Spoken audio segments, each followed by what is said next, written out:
حضور میری تو ساری بہار آپ سے ہے کہ ہمارے دو دشمن ہیں جو ہمیں جادہ مستقیم سے ہٹانے کے لیے دن رات کوشاں ہیں، ایک شیطان اور دوسرا نفس۔ یہ دو دشمن ہیں جو ہماری متاع عمل، ہمارا خلوص، ہماری للہیت، ہمارا باطن لوٹنے کے لیے ہر وقت مستعد اور فعال رہتے ہیں۔ اب ان دو دشمنوں سے ہمارے تنہا ناتواں وجود کا مقابلہ ہے، اور ان میں سے جو بڑا دشمن ہے وہ نفس ہے، کیونکہ شیطان نے جب انکاری سجدہ کیا تو ہم تو یہ کہتے ہیں کہ ہمیں شیطان نے بہکا دیا، لیکن شیطان نے جب انکاری سجدہ کیا اور خود بہک گیا تو اس وقت کوئی دوسرا شیطان تو نہیں تھا جس نے شیطان کو بہکایا، وہ نفس تھا جس نے شیطان کو شیطان بنایا۔ اس نے اندر سے کہا انا خیر منہ، میں بہتر ہوں۔ تو یہ انانیت جو تھی، انا خیر منہ، اس نے اس کو بہکایا۔ تو شیطان کو شیطان بنانے والا نفس ہے، تو نفس شیطان سے بھی بڑا دشمن ہے۔ ایک بزرگ تھے، وہ ساری زندگی اپنی زبان پہ انا کا لفظ نہیں آنے دیتے تھے۔ اس مفہوم کو بیان کرنا ہوتا تو وہ با الفاظ دیگر بیان کرتے، میں کا لفظ، انا کا لفظ وہ اپنی زبان پہ ساری زندگی انہوں نے جاری ہی نہیں ہونے دیا۔ کہتے تھے اس لفظ نے شیطان کا بیڑا غرق کر دیا، تو میں یہ لفظ زبان پہ آنے نہیں دوں گا۔ اچھا، بندے بھی بڑے عجیب ہوتے ہیں، کسی نے کہا لو لو، ان کی زبان پہ یہ لفظ آتا کیوں نہیں؟ میں جاتا ہوں اور ان کی زبان پہ یہ لفظ آئے ہی آئے۔ چلے گئے۔ بزرگ تشریف فرما تھے، نماز کا وقت قریب ہو رہا تھا۔ حضرت ایک مسئلہ پوچھنے آیا ہوگا، پوچھئے شیطان کو کس چیز نے برباد کیا؟ حضرت آپ تو بولیں گے کہ میں نے، آنا نے، تو کہوں گا جیسے بھی ہوا ان کے زبان پہ لفظ میں تو آ ہی گیا نا۔ تو وہ بزرگ بھی بڑے سیانے تھے، اس کی نیت کا کھوٹ سمجھ گئے۔ فرمانے لگے بیٹا نماز کا وقت ہو گیا ہے، نماز پڑھ لیتے ہیں پھر اس پہ بات ہوتی ہے۔ نماز ہوئی، سلام پھرا تو خود ہی فرمانے لگے کسی نے کہا تھا کہ شیطان کو کس چیز نے برباد کیا، جواب دینا چاہ رہا ہوں، کس نے پوچھا تھا؟ جھٹ کھڑا ہو گیا، میں نے کہا اسی چیز نے اس کا بیڑا غرق کر دیا۔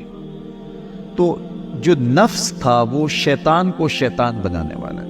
تو ہمارے ساتھ نفس بھی لگا ہوا ہے، ہمارے پیچھے شیطان بھی لگا ہوا ہے۔ شیطان بھی بڑا مکار دشمن ہے، چھوٹا دشمن یہ بھی نہیں ہے۔ یہ ہماری متاع عزیز کو، متاع ایمان کو، متاع عمل کو، متاع خلوص کو لوٹنے کے لیے دن رات مستعد اور فعال رہتا ہے۔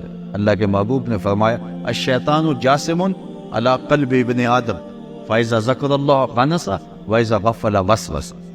شیطان اولاد آدم کے دل پہ قبضہ جما کے بیٹھ جاتا ہے، جب یہ اللہ کا ذکر کرتا ہے تو بھاگ جاتا ہے، اور جب یہ اللہ کے ذکر سے غافل ہوتا ہے تو یہ وسوسہ اندازی کرتا ہے۔ تو شیطان اولاد آدم کے دل پہ قبضہ جماتا ہے۔ اسے پتہ ہے کہ دل قابو میں آ گیا تو پورا بدن قابو میں آ گیا، کیونکہ میرے اعضائے بدنیاں میرے دل کے تابع ہیں۔ موسم اچھا ہے، رت سوانی ہے، صحن چمن میں پھول کھلے ہیں، لیکن میرا دل نہیں چاہ رہا تو ٹانگیں جنبش ہی نہیں کریں گی۔ ملغن غذائیں سامنے پڑی ہیں اور آپ کا تقاضا ہے کہ جناب لے لیجئے، لیکن میرا جی نہیں چاہے گا تو ہاتھ جنبش نہیں کریں گے۔ آسمان ستاروں اور کہکشاؤں سے بھرا ہوا ہے، جی نہیں چاہے گا تو نظر نہیں اٹھے گی۔ آپ سماتے بچھائے بیٹھے تھے، جی نہیں چاہے گا زبان نہیں بولے گی۔ تو پورے آزاد دل کے تابع ہیں، اور اگر دل شیطان کے تابع ہو گیا، اس کے ہتھے چڑھ گیا، تو پھر اعضاء وہی کریں گے جو شیطان چاہے گا۔ اور اگر یہ دل مالک کی محبت سے سرشار ہوگا تو پھر دل جو چاہے گا وہی اعضاء کریں گے۔ تو دل اللہ کی نافرمانی کی چاہت ہی پیدا نہیں ہونے دے گا، تو اعضائے بدنیاں کا رخ بھی اللہ کی رضا کی حصول کے لیے ہوگا۔ تو شیطان بھی قبضہ دل پہ جماتا ہے اور دل کو قابو میں کر کے حضرت انسان کا بیڑا غرق کرتا ہے۔ اللہ تعالیٰ کا کرم یہ ہوا اذا جاء رمضان سلسلۃ الشیاطین۔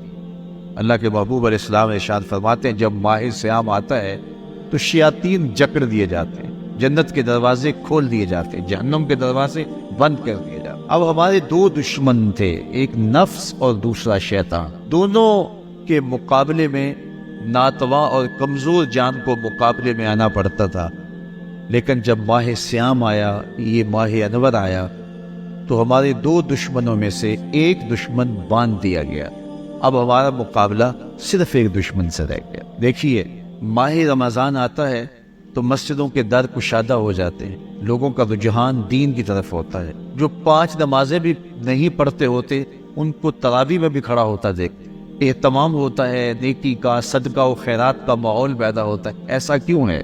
کہ شیطان بند گیا، لیکن اس کے باوجود نظر بھٹک رہی ہے، خیالوں میں آوارگی ہے اور رشوت کا بازار گرم ہے۔ کیوں؟ کہ ابھی نفس موجود۔ تو نیکی کا جو ماحول پیدا ہوا یہ شیطان کے بند جانے کی وجہ سے، اور برائی کا ماحول اب بھی موجود ہے یہ نفس کے موجود ہونے کی وجہ سے۔ تو ہمارے 2 دشمن ہیں جو ہمیں جادہ مستقیم سے ہٹاتے ہیں، ایک شیطان اور دوسرا نفس۔ اب جب ماہ صیام آیا تو شیطان باندھ دیا گیا، اب ہمارا مقابلہ صرف نفس۔ اب ہمیں اپنے نفس کو کمزور کر کے اور اپنی فتح حاصل کرنی ہے۔